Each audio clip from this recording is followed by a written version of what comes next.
evening, everyone. Engineer Pat 5290 coming to you with another product review. Today we're going to be reviewing and running the Norfolk & Western High Hood GP18 in the 1970s block lettering with sound and digital command control by Athearn Genesis. To give you a little bit of history on the GP18, it's not a very common locomotive anymore. The GP18 was a locomotive that was built by Electromotive Division between December of 1959 and November of 1963. The total number of units produced were 405. 350 then went to American railroads. The Mexican railroads ordered 40 of those units, and 15 units went overseas. There's actually several buyers of this locomotive, and this is one of those locomotives that is not too awfully talked about. The Aberdeen and Rockfish Railroad, or the A&R, only has one. That's number 300. The Baltimore, Ohio ordered one, and it was rebuilt to a GP18M. The Boston and Maine ordered 6. The Central of Georgia purchased 8 of them. The Chicago and Northwestern, or the C&W, ordered 6. To name a couple of more, the Louisville and Nashville, or the L&N, ordered 5 of those locomotives. The Norfolk and Western ordered 48 of these locomotives, number 915 through 962. Another pretty large buyer of these is the Missouri Pacific, known as the MOPAC. They ordered 146 of those locomotives, number 400 through 499, 534 through 550, and 4801 through 4829. And another buyer of them is the National Railroads of Mexico, which later folded into Kansas City Southern Railroads of Mexico. And they ordered 37 of those locomotives, number 7500 through 7536. The Norfolk and Westerns have the high short hood cab, as you see here. The Seaboard Airline ordered 10, just to name another couple of these. Let me take a look one more time. There was another one too. Oh yes, the original Norfolk Southern Railway, which was purchased by the Southern Railway in the 1970s, they ordered 17 of those, number 1 through 17, and those became Southern Railways 180 through 196. A few more specs on the GP18. Its fuel capacity is 1,700 U.S. gallons. It is powered by a 16-cylinder engine, and the prime mover is an EMD 567D1 V16. And as you can see on top, it has the dual stacks on there, and the power output is 1,800 horsepower. So you can see a lot of GP18s on local freights, work in the yards, or even on mainline freights. There are not as many GP18s out there that you would think. There's not very many places that still use the GP18, but there are some GP10s that have been upgraded to some of those specs. But this locomotive in particular, nobody really talks about it anymore, and it is a very unique locomotive for sure. Now, to get to the building information on this locomotive, it's actually had a little unique history, and I'd like to share that with you. Norfolk & Western GP18 number 920 was built in December of 1959 in the script scheme, which was in the gold lettering on the side. And by that point, it probably went through the Pebbler blue paint scheme in 1964. And it was also later repainted to the black lettering, as you can see here, or known as the Fishwick colors. The CEO of the NW at the time was John P. Fishwick Sr., who, as a matter of fact, was a Roanoke man. And later it went through the Claytor era, which was from 1980 to 1982. And he happened to be Mr. Claytor happened to be the first CEO of Norfolk Southern after corporate merged in 1983. So later on, the engine continued to run with its GP18 appearance until it was later rebuilt to NS 959, which was an RPE 4U slug. And that unit was eventually sold to Larry's Truck and Electric in Lordstown, Ohio in March of 2020. So this locomotive has been retired from the Norfolk Southern roster, but even though it is retired now, you can still learn a lot about these unique locomotives, and the GP18 being one. Okay, guys, I've given you a little brief synopsis on the GP18 and some of its buyers. Let's talk about Athearn's rendition of this handsome model. I have to say that this locomotive is very, very handsome and very well done by Athearn Genesis. We're going to start from the front and work our way up. As you can see, it is very, very busy on this locomotive. Obviously, you have your plastic body, and here on the nose, you've got separately applied MU hoses right there, as well as the coupler cut bar, and the drawbridge that allows the train crew to access between locomotives in a major consist. The stamped N and NW stamp on the nose. You've got some grab irons, and also the bell that's mounted in between the number boards. Really, really awesome touch. As we move on down the side of the locomotive, as you can see, we've got the crisp NW stamped on there, as well as its number, and even the little EMD builder's plate right there as well. Now, the trucks are nicely done on this locomotive, and I'm going to shine a light right there. As you can see, the trucks are nicely done, has a lot of things going on. A lot of separately applied details all over the trucks, which makes it look nice. And even the little sand valve is right there to squirt the sand onto the wheels to give them traction in case the engine went up steep hills. I'll turn to the other side in just a minute. As you can see on the fuel tank, there are a few separately painted items right there, like the fuel gauge as well as where the fuel nozzle goes to fill it up. I'm going to switch hands a second to show you guys the back, the other side of the engine. You can see we have the air tanks on the bottom, which look really, really awesome. And the trucks are more of the same right there. Just want to give you another quick look at those. These air tanks look really awesome done as well. And as you notice right here on the back, it says F, so it's pointing this way when you want to run forward. This engine runs long hood forward out of the box. So when you take this thing out, when you put it in forward, it's going to go long hood forward, which is awesome. Now we turn around to the back side of the locomotive. Lots more the same as the front. More grab irons, even some marker lights on the back, which are they're just put on there, but separately applied on there, which look really nice. As well as some more of the MU hoses, as well as the coupler cut bar. Really, really nicely done. As we turn to the side of the locomotive, the other side of the locomotive, it's more of the same details. I moved the camera back where you can get a little better view. But one thing in particular is like you can see I'm shining my light right inside the cab. As you can see, there are the control stands for the crew. And these locomotives had dual control stands on there, one for cab forward operation and one for long hood operation. Really awesomely done, and they went by the real deal. As you come down the side of the locomotive, the doors look really nice. They're molded into the plastic. Really, really nicely done by Athearn. Separately applied windshield wipers on all the windshields, which makes this baby look really nice. As I tip the locomotive forward, you can see the top of it. Lots of separately applied O-rings all over the top. The separately applied RS5T on the cab, as well as, I'll turn it over where you can see it, some separately applied fan blades inside, as well as some O-rings and some rivets that are just molded into the plastic, which looks really nice, and a few separately applied grab irons on the top. Very nicely done by Athearn Genesis. Okay, guys, we are on the layout, and 920 is in its proper position and ready to move. As you can see, it is in the long hood forward position. That's the way it runs out of the box. As mentioned earlier, the F is noted on the rear of the locomotive. This is long hood forward operation, and as you can see, 1629 is right beside it, and you can see the paint schemes on both of these locomotives, how it looked on a GP unit and also an SD unit. The 1629, as mentioned, just has DCC in it for the time being, but the 920 has DCC and sound, as mentioned before. I love the startup sequence in this locomotive, as well as the horn and the bell. So without any further ado, we're going to go ahead and crank up 920, and we're going to take it for a spin.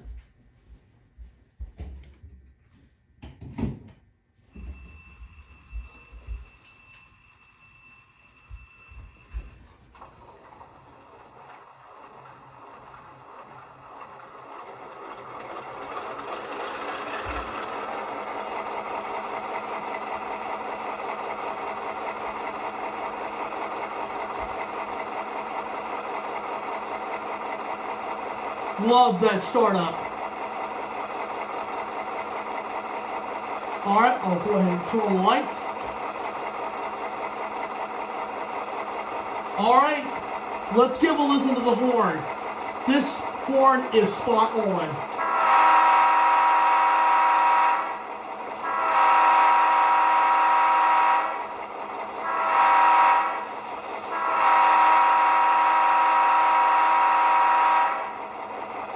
and the bell.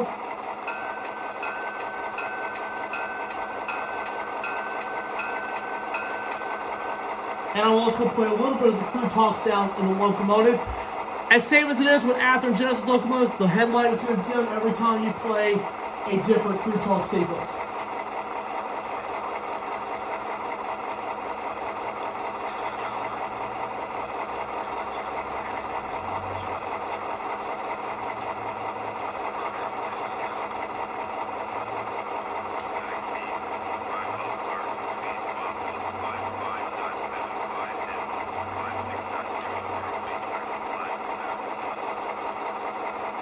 There's just a little sample of the crew talk. We're getting ready to move it out. I do have some 70s freight cars here like Southern and Conrail and National Railroads of Mexico and even the U.S. Army boxcar up front. Really smooth water, and this baby can really pull some cars. So anyway, let's go ahead and move it out.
Well, guys, that pretty much wraps up for this review. I hope all of you enjoyed the running of NW 920. My first ever GP18 with a beautiful RS5T on that engine. Really impressed with it. Hope you guys enjoyed the running of it. More and more products are coming up for the upcoming year, so just remember, smash the like button, drop a comment down below, and hit that subscribe button. And if you're new to the channel, please remember to subscribe. And I hope all of you guys had a wonderful holiday and a great new year. And I look forward to seeing all of you on the next one. Until next time, this is Engineer Pat 5290, out.